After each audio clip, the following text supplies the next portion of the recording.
여러분 혹시 이런 친구 있으세요? 새로운 식당이 괜찮네? 같이 가자. 그 영화 재밌다던데 같이 보러 가자. 여기까지는 괜찮죠. 그런데 문제는 그 이후예요. 너 그 영화 나랑 보기로 했잖아. 누구랑 본 거야? 너 다른 사람이랑 주말에 어디 갔다더라?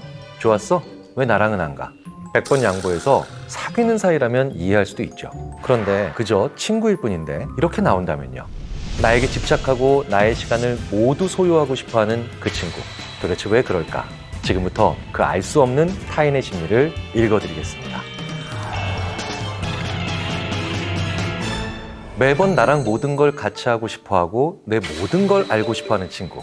도대체 왜 그런 걸까요? 먼저 생각해봐야 하는 건 그 사람은 내가 정말 좋아서 그렇게 행동하는 것일 수도 있다는 점입니다. 좋아하는 사람이랑은 뭐든 같은 경험, 혹은 같은 심정을 공유하고 싶잖아요. 그런데 그걸 표출하는 방법 혹은 표현하는 방법이 서툴러서 과하게 행동하는 경우도 있다는 거죠. 관심 있다는 것과 집착은 차이가 뭐라고 생각하세요? 그건 그걸 받는 상대방, 즉 나의 느낌입니다. 내가 불편하다고요? 내가 심하다고 느낀다고요? 그럼 그건 집착인 거죠. 나에 대한 관심의 시그널은 상대방이 보내지만 결론은 그걸 받는 내 입장에서 내려진다는 거예요. 자, 그런데요. 아주 위험한 건 좋아한다는 말을 방패로 자기 필요에 의해서 이런 행동을 하는 사람도 있다는 겁니다. 사실 한 친구하고만 친하게 지내고 싶고 독차지하고 싶어하는 이런 친구들이 초등학교, 중학교, 고등학교 다닐 때 꽤 있죠. 그때는 서로의 시간을 같이 공유할 요소들이나 상황이 정말 많으니까 그게 가능했고 그리고 어느 정도 용인될 수 있었던 거죠. 그런데 이제 훨씬 더 다양한 사람들을 만나야 되는 대학에 들어와서도 혹은 사회에 나가서도 그런 친구들이 있다는 겁니다. 그런 사람들은 감정적으로 친구를 사귄다라고 하는 그 범위가 굉장히 좁은 겁니다. 그러니까 나랑 다른 지역, 다른 동네, 다른 학교를 다니는 사람들하고는 내가 친구가 될 수 없다라고 생각하는 경향이 강하고요. 새로운 친구를 사귀기가 굉장히 어려울 거다라고 하는 가정을 기본적으로 하고 있는 거죠. 그래서 이런 사람들은 자라면서 해야 할 사회화가 조금 덜 됐다라고 볼 수가 있습니다. 사회에 나와서 만나는 경우에는 더 심하겠죠. 나는 친해지기 힘든 사람인데 나랑 마음이 맞고 친해질 존재를 찾잖아요. 그러니 그 사람에게 얼마나 더 큰 의미를 부여하겠습니까? 그런데 그런 사람들이 느끼기에 나의 친구가 다른 애랑 친해진다는 거는 나에게 주는 관심과 애정이 줄어드는 건데 우리의 관계가 손해를 본다고 생각한다는 거예요. 그리고 그 친구의 세상은 굉장히 작고 그래서 내가 그 친구 없이 큰 세상으로 간다면 회방 놓고 싶은 거죠.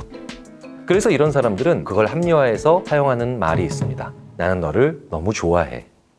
그런 친구가 우리 옆에 있을 때 우리는 보통 내가 좋아서 나에게 집착한다고 생각하잖아요. 그런데 어떤 경우에는 그게 정말 큰 착각일 수도 있다는 겁니다. 그 친구에게는 내가 like가 아니라 want의 대상일 뿐이라는 거예요. 순수하게 좋아하는 게 아니라 내가 없는 순간을 너무너무 불편해하고 그저 벗어나고 싶다는 거죠. 내가 없을 때 많이 불편한 거와 나와 있으면 좋은 거랑은 상당히 서로 구분이 되는 감정입니다. 남녀 관계 역시 마찬가지죠. 만약에 남녀 사이에서 정말 나 없으면 못 산다고 난리를 쳤던 그런 사람들은 나와 다시는 관계가 회복이 안 될 거다라고 판단이 되게 되면 재빨리 다른 사람한테 가는 경우가 있습니다. 결국은 또 그런 존재를 찾는다는 거예요. 이런 경우는 그저 원트했지 라이크한 것은 아니다라고 심리학자들이 표현합니다. 당신에게 집착하는 그 친구 역시 마찬가지일 수 있다는 겁니다. 그냥 나를 좋아하는 친구인데 그게 그렇게까지 심각한 문제일까 싶기도 하실 거예요. 하지만 심각한 수준으로 누군가에게 집착하는 사람은 당신에게 근본적으로 피해를 줄 수밖에 없습니다. 눈에 보이는 1차적인 피해는요, 내가 다른 사람을 만나는 걸 힘들게 한다는 거예요. 하지만 그게 끝이 아니라는 겁니다. 더 큰 문제가 있어요. 나로 하여금 새로운 도전이나 변화를 추구하지 못하게 만드는 암시적인 말을 반복해서 한다는 겁니다. 차라리 다른 친구 만나지 마 라고 솔직히 얘기하면 쉽게 알아차릴 수 있죠. 하지만 교묘하게 진화한 방법을 사용할 수 있다는 겁니다. 내가 약간의 용기를 내서 무언가 새로운 일을 해보고 싶어 할 때 그걸 하지 않아도 되는 혹은 하지 않아야 되는 수십 가지의 이유를 나에게 심지어 친절하고도 자세히 얘기해 준다는 말이죠.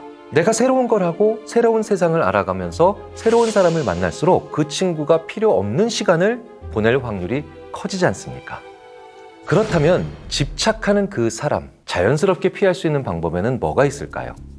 집착하는 사람이 나와 친하거나 나에게 필요한 사람이라면 사실 이러한 문제를 순식간에 해결하는 건 거의 불가능하다고 봐야죠.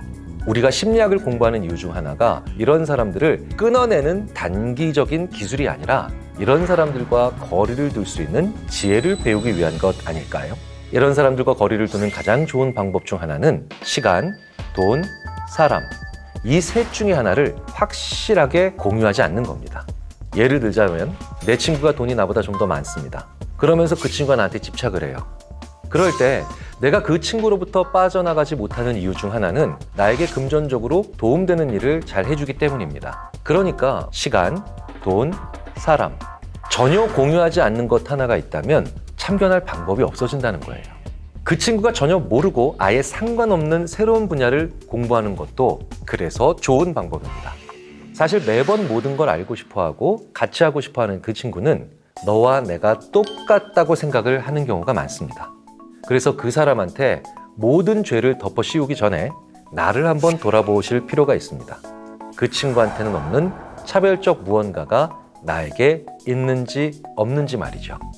사실 이런 집착의 대부분은요, 가족이 그러는 경우가 더 많습니다. 가장 오랜 시간을 함께 보내고 가장 많은 걸 서로 공유하기 때문에 집착하기 좋은 게 또 가족 관계죠. 그리고 가족이라면 더 위험하고 우려가 되는 게요, 애정이라고 하는 가족 간의 사랑으로 둔갑을 하기 때문에 나를 지치고 힘들게 하게 되는 거겠죠. 물론 가족 관계는 더 철저하게 애정이 기본이 되는 건 맞겠죠. 보통 가족 중 부모가 자식에게 집착하는 경우가 많은 걸로 우리는 알고 있습니다. 그리고 상당 부분 사실이죠. 그건 부모님이 나를 키우면서 애정을 줬기 때문입니다. 태어날 때부터 나를 보호했던 분이죠. 그런데 우리가 어떤 사람을 보호한다는 건요, 그것에 따르는 모든 손해를 감수해야 한다는 것을 의미합니다. 즉, 그 과정에서 포기한 것이 많기 때문에 결과적으로 집착하게 된다는 거예요. 처음에는 섭섭함으로 시작을 하지만 그게 쌓여서 결과적으로 집착이 된다는 겁니다.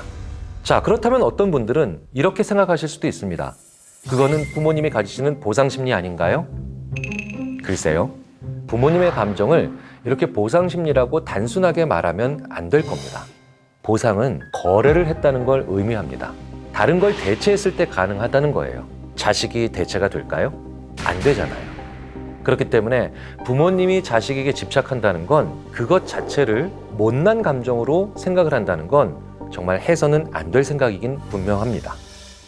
자, 그렇다고 해서 부모님이 나한테 집착을 한다는 걸 그대로 놔둘 수는 없죠. 그렇다면 어떻게 해야 할까요?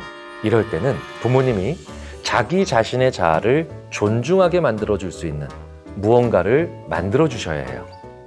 그게 엄마의 공부일 수도 있고 아빠의 취미나 문화 레저일 수도 있습니다. 그렇다고 여기서 너무 급한 마음에 엄마 혹은 아빠, 이제 다양한 사람을 좀 만나요 라고 하는 건 너무 먼 이야기죠. 그리고 이건 사실 부모님께 상처가 되는 얘기가 될 수도 있습니다. 부모님이 아주 이상한 분이 아니라면 좋아하는 무언가가 있을 거예요. 나를 키우기 위해 포기할 수밖에 없었던 것들이 있다는 거죠. 그래서 부모님과 많은 얘기를 하면서 나를 낳기 전의 이야기를 꼭 나눠보셔야 합니다.